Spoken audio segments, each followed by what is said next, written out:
男孩随手扶了老头过马路，不料被一旁的老太看见。他上前摸了摸男孩额头，只见男孩眼中闪过丝丝雷电。男孩不明所以地看着老太，随即转身离开，回到了车上。这时不可思议的事情发生了，他只是轻轻转动摇杆，却不料猛的一下直接扯了下来，接着还预言出暴雨的来临。Det ska bli regn. Ja, særlig. Det er ikke en sky på himmelen. Det ble jo meldt fint vær hele dagen, Magna.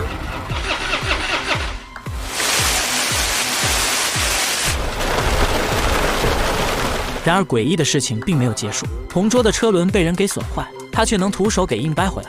原本拥有800度近视的他，如今也神奇般的恢复了视力。坐在校长办公室内，还能预测出玻璃会在3秒后碎裂，就连路上患有白内障的狗狗都会对他狂吠不止。但面对一系列离奇的事情，马格纳并没有放在心上。他如同往常一样和同桌来到超市，在这里遇见了一开始的老太。老太主动和他搭话，他告诉马格纳山里很危险，但也很需要你。这把马格纳弄得一脸蒙圈，可这也丝毫不影响他去同桌小美家里蹭饭。饭桌上，小美邀请马格纳周末去山上看冰川，他们俩到时候还可以坐滑翔伞下山。看着热情活泼的小美，马格纳欣然同意，全然忘记了白天老太的话。周末两人如期而至，来到山上，可就在过桥时，发现桥上挂着一块警示牌。他们意识到这是镇上富豪于图家族所挂，因为小镇周围大部分山头都是于图家族的。但两人并不打算就此放弃。马格纳轻轻一跃，带头跨过警示牌。但这时扫兴的事情发生了，马格纳收到妈妈出事的短信，他不得已先行回去。小美见状提出和他一起回去看看，可马格纳拒绝了，他不想为此打断小美的计划。于是两人分头向着目的地前进。但等马格纳赶回家中时，发现母亲正活蹦乱跳。原来短信是弟弟发来捉弄马格纳的。就这样，一场完美的约会被弟弟给破坏了。与此同时，小美也成功登上半山腰，并在这里发现一处洞穴。她慢慢地向前深入，发现这里竟是于图实验遗址。但她不知道，这次的发现会是她这辈子最后悔的事情。画面一转，正在往山上赶的马格纳恰好看见小美坐滑翔伞下山，可还没等他夸小美两句，悲剧就发生了。只见滑翔伞直挺挺朝着高压电线飞去，随着一阵火花闪过，小美重重地跌落在地。马格纳见状吓得不知所措。就在这时，一辆汽车在他身后停下，一名男人走上前为他们拨通了救护车的电话。男人走到悬崖边上，熟练地脱掉身上的衣服，然后站在高地注视着下方的鹿群，随即缓缓闭上了双眼。等他再睁开眼睛时，身体已然发生了变异。只见他纵身一跃，顷刻间便扑倒了一头麋鹿，毫不费力地杀死了他，并生吃了麋鹿的心脏。做完这一切的男人回到了家中，他正是小镇顶级企业于图公司的老板威达。而小美死亡的当天，就是他在山上吃麋鹿的时候，包括现场赶到的救护车也是他打电话叫来的。没过多久，警察便通报了小美的死亡讯息。女警宣称小美是在做滑翔伞时被闪电击中发生意外。台下的马格纳一听坐不住了，他是亲眼看见小美撞上电缆线的。女警为什么要隐瞒实情哄骗民众呢？但女警却强硬地表示这个案子已经了结。愤怒的马格纳在雨夜中抡起锤子，然后一把扔了出去。只见空中瞬间电闪雷鸣。马格纳知道小美的死一定另有隐情，他发誓会将事情调查清楚。可第二天，威达就找上了他的母亲，原来是马格纳家里的锤子砸坏了他的车。母亲立刻回到家中教训起马格纳，但马格纳却感到不可思议。他在地图上拉出2点之间的距离，足足有1.5千米。为了证明自己的猜想，他又重新买了一把锤子，然后随手扔了出去。这次马格纳扔了541米，要知道世界纪录才86米而已。与此同时，威达正在家中端详着那把锤子，他与妻子讨论着关于小美的死。原来小美真的是威达杀死了。当时小美发现了他藏在山洞的秘密，不得已的他只能杀人灭口。可如今马格纳似乎怀疑到了他身上，不然这个锤子作何解释？而另一边的马格纳对这次的无心之举毫不知情，他找到小美的父亲，企图能在这里得到一些线索，但父亲认为他只是在胡闹。马格纳一怒之下将门口的汽车给推开，父亲一看立刻将他带往屋内聊聊。于是他把小美生前收集的东西都给了马格纳看，无一例外，几乎全是和于图公司挂钩的报道。原来小镇近年来环境愈发糟糕，虽然于图公司疯狂澄清和他们无关，但小美却认为并非如此，所以她一直想扒出于图公司的黑料。马格纳也终于意识到小美的死和于图公司脱不了关系。第二天，马格纳返回家中，可刚打开家门，就发现屋内一片狼藉，这指定是被人给光顾过了。他和弟弟迅速找到附近最可疑的乞丐，但乞丐却说自己进去光顾时，里面就已经被人给翻过了，而自己当时恰好看见了那个人，他正是于图公司老板威达。马格纳闻言心中略感不安，他边走边玩着手机，浑然不知威达正在不远处注视着他。这个男孩比神跑得还快，100米的直线赛道他仅仅用6秒98就能跑完。但就是这样优秀的男孩，居然因打电话驶过马路，被直接撞飞10米开外。可等他被送往医院时，却奇迹般的毫发无伤，不仅一根骨头没有伤到，就连他身上破皮的地方都恢复如初。医生们不得已将这一现象称为奇迹，但有人欢喜有人愁。男孩毫发无伤的消息传到了威达耳中，他能肯定马格纳绝非普通人类。要知道车祸当时他可是目睹了一切。为了搞清楚对方的秘密，他准备邀请马格拉一家吃饭。晚上，马格纳带着弟弟应邀前往威达家中，原本以为是一场普通派对，但没想到只邀请了他们兄弟2人，这让马格纳立刻拘谨起来。但很快在扇贝、海胆、龙虾等美食诱惑下，马格纳也彻底的放开了。随着宴会进行到后半段，威达一家准备灌醉马格纳来套取信息，但随着一杯杯的烈酒下肚，金发妹率先支撑不住，反观马格纳却宛如喝白水一般毫无波澜。威达见状只好使出杀手锏，一种只有远古时期的众神们才能喝的蜂蜜酒。果然马格纳喝下后立刻有了反应，平日里唯唯诺诺的他，在酒精的刺激下变得大手大脚，甚至跳了一段围巾战舞，直接将威达一家给震慑住了。Look how far we've sunk and all we'll be the first to raise the sword for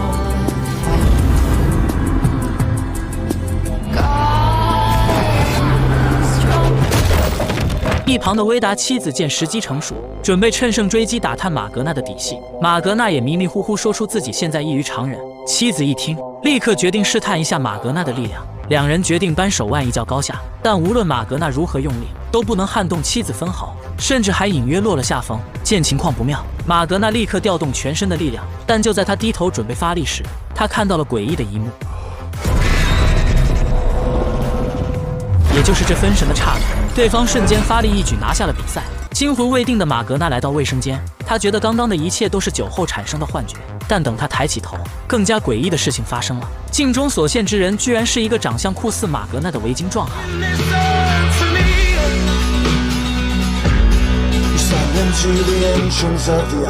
男孩随手砸向大树，只见树干被打出大窟窿。伴随着他的最后一拳，一棵参天大树就这样轰然倒塌，而他却连一根毛都没掉。为了搞清楚身上的怪事，他开始在网上查询线索。在他看见老太划过雷神额头的图时，不禁联想到几天前自己的遭遇。他立刻前往超市找到摸他额头的老太，老太也很干脆的坦白：“你就是传说中雷神索尔的转世，自己帮你开天眼觉醒力量，是因为你的死敌巨人一族正破坏着生态环境，而马格纳你则需要去阻止他们。”这番话把马格纳给整懵了。巨人一族又是谁啊？当然是小镇富豪威达一家。自从他们上次试探过马格纳后，威达也能肯定他绝不是人类。但马格纳究竟是神还是巨人，这一点无法确定。于是他们动用关系，让马格纳所在的班级举行野外露营，届时再来试探他的身份。如果是同类，则皆大欢喜；反之，就地处决。然后营造出登山事故掩盖罪行。果然，马格纳刚刚走进营地，就被等候已久的威达拦截。他让马格纳帮他一起准备晚上的食材，但等他看见马格纳熟练的切肉手法时慌了，立刻开始步入了正题。威达将这一消息告诉了妻子，他们当即决定除掉马格纳。只见威达在大黑狗耳边小声嘀咕，随后黑狗便朝着马格纳的方向奔去。很快，一人一狗便在树林中相遇。这个顶级富豪手持匕首要去杀一个人，妻子想要拦他，还被反手打了一巴掌。妻子立刻拿起武器劝解男人。花了几千年才融入人类生活的他们，何必为了一个男孩亲自动手？他有无数种办法兵不血刃地解决男孩。原来在1天前，马格纳徒手反杀了他家的黑狗，并挑衅般的放在巨石上，所以男人才愤怒地想干掉对方。但在妻子的苦口婆心下，威达也冷静了下来。作为小镇上最有钱的人，他们有无数种方法让马格纳消失。于是警察便找上了马格纳。黑狗残忍的死法加上几天前他砸坏威达的车，警察开始怀疑他精神上出现了问题。虽然马格纳极力解释是黑狗先袭击他，但在场的人都不相信，其中包括他的母亲。为了保全儿子不被关进少管所，母亲带着马格纳与威达妻子谈判。鉴于马格纳是初犯，所以这次就不对他进行逮捕，但需要剥夺他一切能进行社交的工具。最后无奈且弱小的马格纳只能向权贵低头，本就孤僻内向的他也开始被同学孤立。这就是威达妻子的策略，由内而外的摧毁他。体育课结束后，金发妹来到他身旁，警告他不要妄图与我们对抗，并且还对马格纳进行了武力威胁。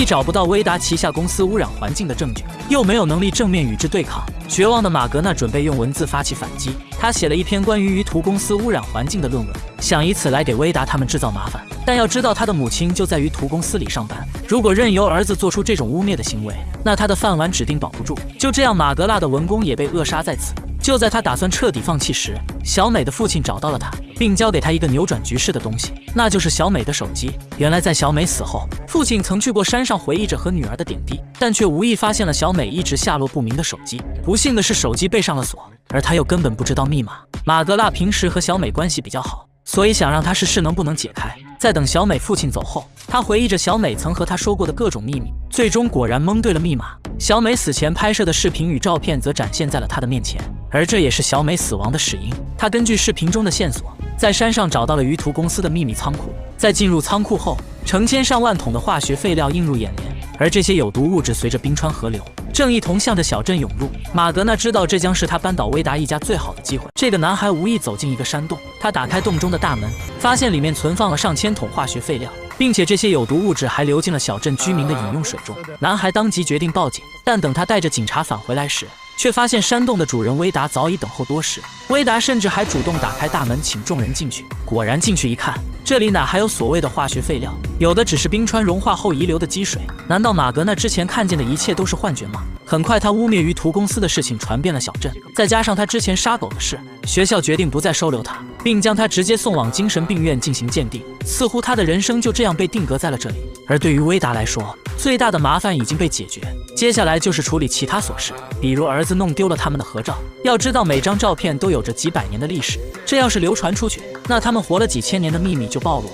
而拿走照片的正是小薇的女友。威达下令让他拿回照片并杀了对方。小薇虽然愤怒不已，但却不敢违抗父亲的命令。可就在他出发前，看见了不远处愁眉苦脸的马格纳，可能出于同情或者对父亲的不满，他主动上前和对方搭话，并告诉了马格纳那堆化学废料正在码头被人给运走。马格纳闻言立刻前往码头，果然在这里发现了无数化学废料。这次他没有选择报警，而是直接将证据拖到了警局门口。看着桶上印刷着鱼图公司几个大字，威达知道这下自己麻烦大了。与此同时，小薇刚好从女友手中骗来照片，并将她带到一处废弃工厂。就在女友以为小薇要给她什么惊喜时，对方突然露出自己金黄色的瞳孔，并不停地说着抱歉。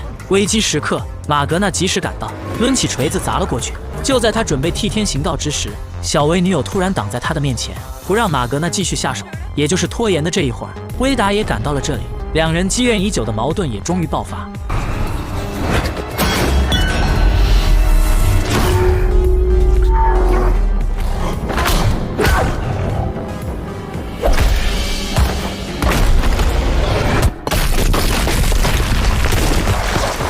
几个来回下来，马格纳根本打不动对方，反观威达只是轻轻一巴掌就将他打飞几十米远。强大的雷神就这样被按在地上摩擦，眼看马格纳就要被绝杀，愤怒的他直接高举双臂，无数条拳头粗细的闪电汇聚在他的双手，随后狠狠地砸了下来。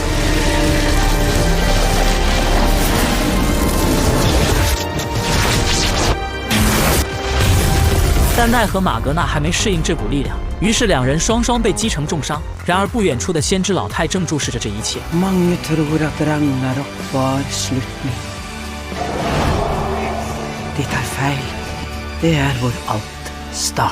男孩只是双手一举，无数条闪电便汇聚在他的掌心，随着一声怒吼，闪电狠狠地劈在两人身上。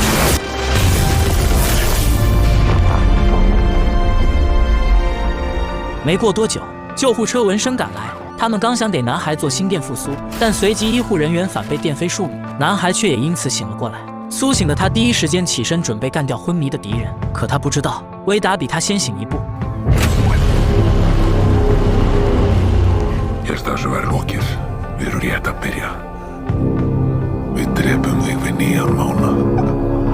马格纳立马挣脱束缚逃走，他跑到山上仰天长啸，因为他能感觉到头上的老鹰一直注视着他。随着他的抱怨，那只老鹰猛然调转方向朝他飞来，而马格纳脚下也发生了异变。一阵小龙卷过后，他被带到了幻境之中，面前一坨橙色泡泡浮出水面。等他抬起头时，先知老太已然出现在他的面前。老太告诉他，你现在的力量根本不足以与敌人抗衡，还需要更多的队友和雷神之锤，最重要的是别来找自己了，不然他将性命难保。说完，老太就吹了吹手掌的灰尘，马格纳立刻重新回到了山顶，可说了半天，马格纳都不知道队友和雷神锤在哪，他只好找到自己那瘦弱的弟弟。为了让弟弟相信自己是雷神，他现场演示了一波徒手掰弯棒球棒，但弟弟不仅不相信，还认为他脑子有问题。看样子队友是找不到了，马格纳决定先弄一把雷神锤，但要去哪里找呢？这天就在他和母亲去修车时，刚好看见厂房内的打磨机，一个奇妙的念头从他脑中蹦出，他决定自己打造一把锤子。他是雷神，那他不管用什么锤子肯定都可以。于是他上网查询雷神锤的样子，打算先画一个草图出来。可就在他作画时，母亲突然开口，让马格纳去桥上见他的神队友。而碰面暗号就是沃尔瓦女巫的预言书第一段。原来刚才母亲去超市购物，遇见了之前的先知老太，为了自身的安全，才让马格纳的母亲带话。虽然母亲觉得对方疯疯癫癫的，但好在还是如实的告诉了他。马格纳听后立刻夺门而出，在路上不停地翻阅预言书第一段的内容。虽然手机有点破，但丝毫不影响使用功能。可站在桥上的他根本不知道谁才是那个队友，于是他开始逢人就问，也因此闹了个大笑话。这男孩真是个疯子，用着破烂不堪的手机，站在大桥上不断地与路人疯狂搭讪。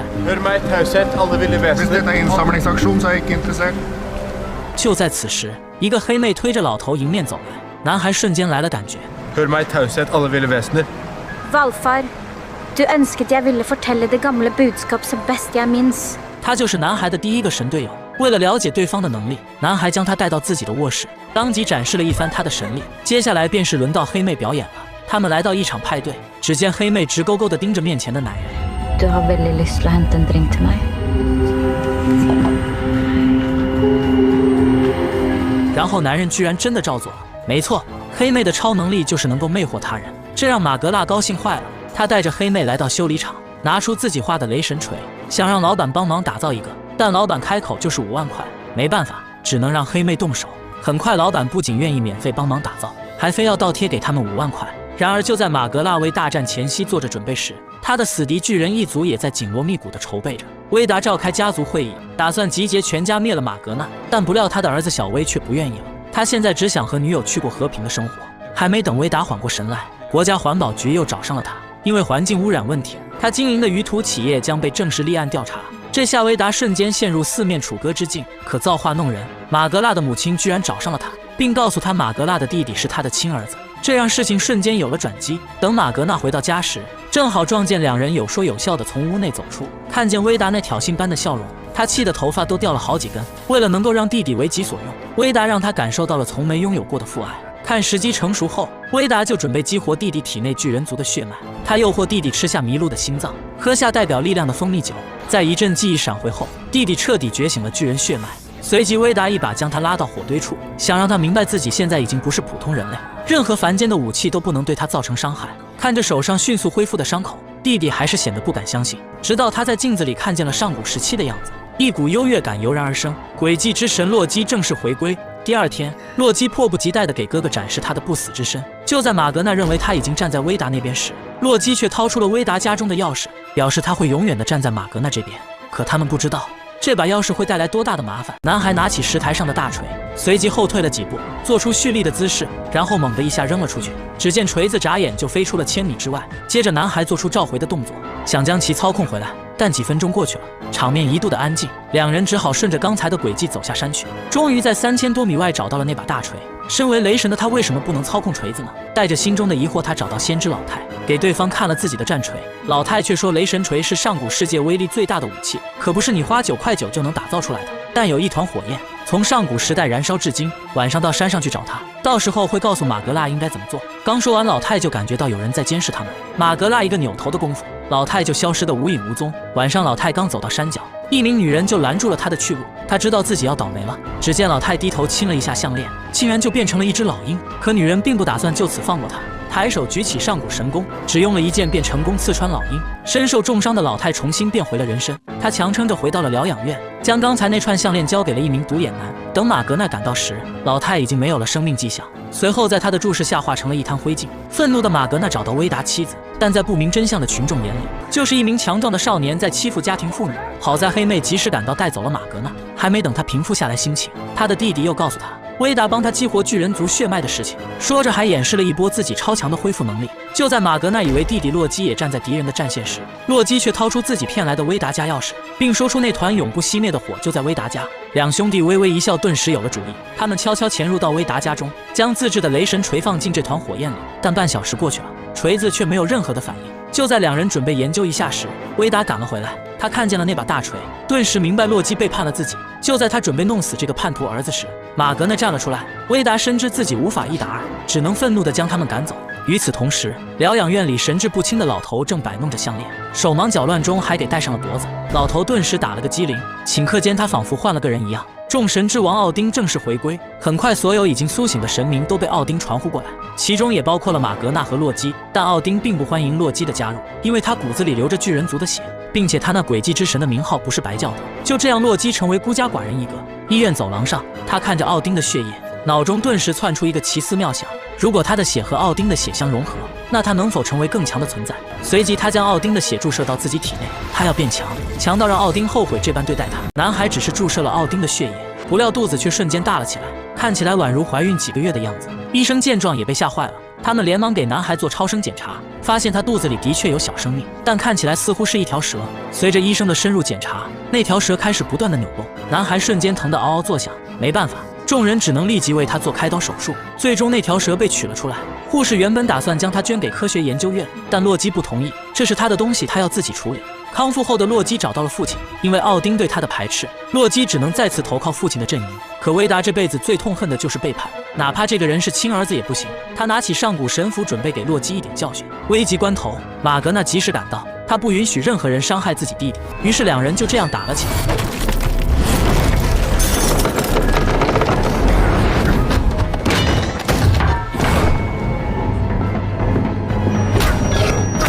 被奥丁训练过的马格纳身体变得更加强壮，已经可以将威达压制。威达顺势捡起地上的神斧，狠狠地朝着马格纳劈去，眼看没有将对方一击毙命，威达掐住他的脖子向神斧走去。危急关头，马格纳突然发力，反手将威达钉在了斧头上。被上古神斧刺穿胸膛的他眼球瞬间变得灰白，随后便化成一滩灰烬，彻底死去。看着哥哥杀死了自己的亲生父亲，洛基心中的苦楚已无法用言语表达。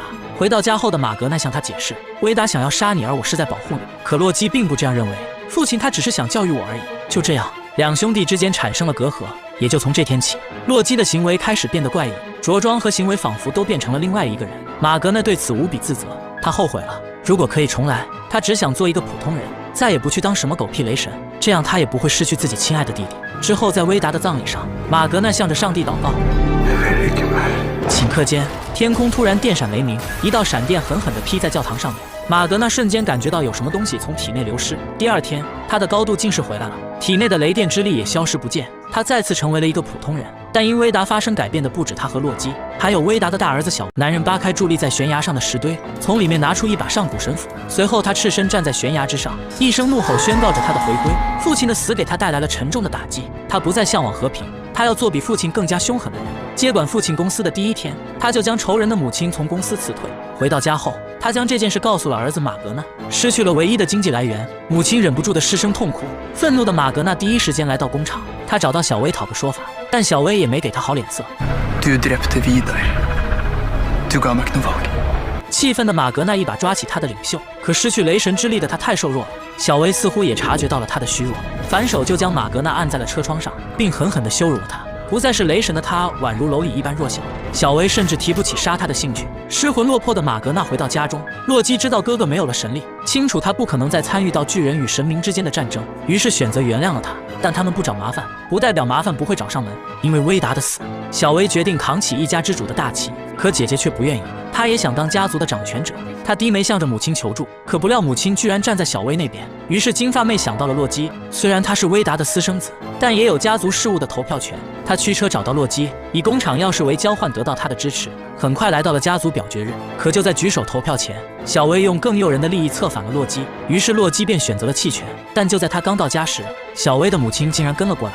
原来他一直认为洛基会威胁到小薇的地位，所以他要杀了对方以绝后患。就在他要捏爆洛基脑袋时，马格纳刚好回来，他立马出声阻止了对方。但失去雷神之力的他宛如一只蝼蚁。危急关头，马格纳的母亲回来了，为了不暴露自己的身份，他只能罢手离开。看着主动找上门的麻烦，马格纳知道自己必须恢复神力。他找到奥丁，想要重新获得神力。奥丁告诉他，只有找到雷神锤，你才能恢复神力，而所需要的一切条件都被马格纳准备好了。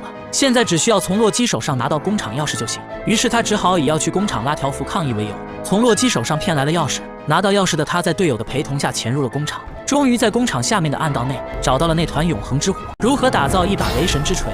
先将一块稀有的矿物质放在永恒之火中，在到达最理想的温度后，就可以进行击打铸型，然后再放入一根上古羽毛，最后加入一支弑神之剑。接下来只需要不断的锤炼，很快锤身就已成型。在矮人族的最后一击下，让人闻风丧胆的雷神之锤就此诞生。第二天，男孩想尝试一下战锤的威力，他使劲地扔了出去，只见锤子直勾勾地飞了5米不到。男孩不信邪，说好有了战锤就恢复神力呢。他再次拿起锤子，咬牙切齿地扔了出去，这次足足飞了有6米。他实在不敢相信这一事实，失魂落魄的他回到家中，对着战锤喃喃自语。突然他听见一阵撞击声，循着声音他来到了弟弟的房间，在这里看见了类似鱼缸的东西。这时一只长得像蛇的虫子突然窜出，它不仅有强大的吸附能力，还非常灵性般的对着马格纳笑，这可把他给看呆了。就在此时，外面突然狂风大作，电闪雷鸣，他急忙回房关上窗子，但床下的战锤竟无故的开始震动。他缓缓地拿起战锤，一股神秘力量顿时在他体内环绕。就在他准备出门捣鼓一番时，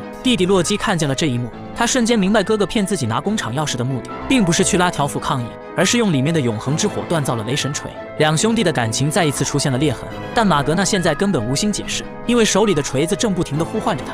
他来到屋外，高举战锤，召唤出了久违的雷电。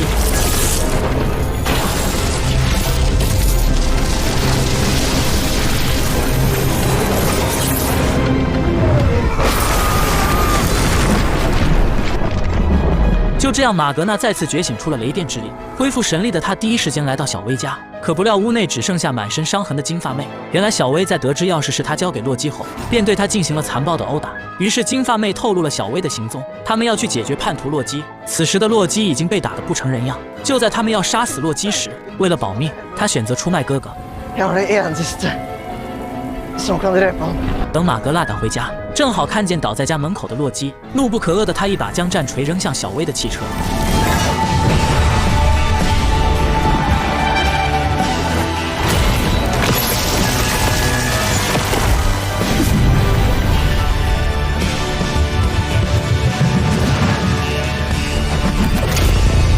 就在他准备追击时，洛基发出了呻吟，他连忙上去抱起弟弟，为自己的行为向他道歉，但洛基却并没有回答他。几天后，洛基将那条蛇带到湖边，在十分不舍地和他告别后，便将它放进湖中。但谁也不会知道，这条蛇将会是未来最强的怪物之一——耶梦加德，而他生命中的宿敌正是洛基的哥哥雷神。